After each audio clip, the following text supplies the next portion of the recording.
Vamos então, a partir dos dados sobre remuneração média em milhares de dólares e produtividade média em milhares de dólares, reproduzir o exemplo do teste de heterocedacidade de Gleason.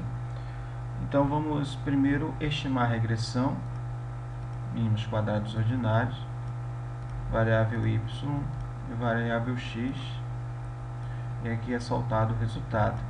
O resultado está diferente do livro, mas a dinâmica é entender como você faz o teste. Então, dado que você está analisando renda para diversos níveis de faixas de empresa, isso pode gerar algum tipo de heterocedaticidade, tendo em vista que à medida que você aumenta o nível de renda, você tende também a aumentar o nível de produtividade. Então são coisas que caminham de forma linear. Você tem que ter a noção de que elas caminham de forma linear. Então esses são os resultados do teste de Gleason. E o que nós vamos fazer? Vamos verificar pelo teste de Gleason se está ok a heterocedaticidade. Vamos pedir para salvar os resíduos, chama os resíduos de U, tá? E ele foi salvo aqui.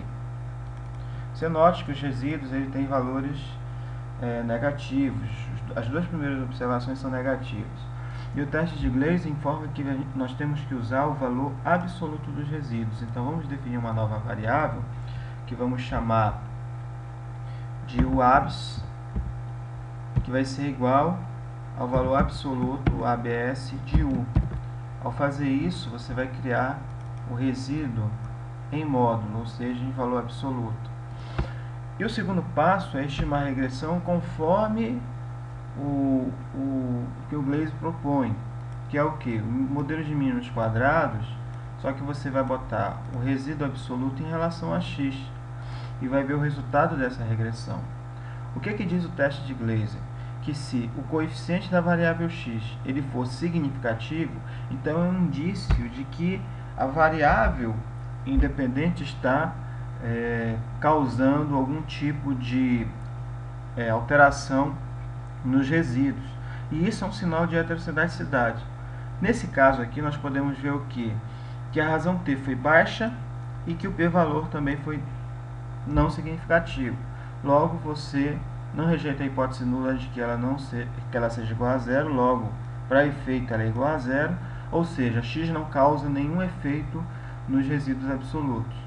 Só que temos que levar em conta que o teste de Gleason tem um problema, porque ele tem um outro resíduo. Se você vir aqui, salvar resíduos, chama ele de V, o teste de Gleason também vai ter seus resíduos. E o que nos garante que esses resíduos estejam livres de heterocedaticidade?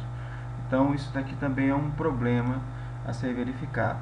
Mas, analisando até o ponto em que você tem o teste de Gleason sem considerar esse aspecto, ele informa que não existe a presença de heterocedaticidade no modelo.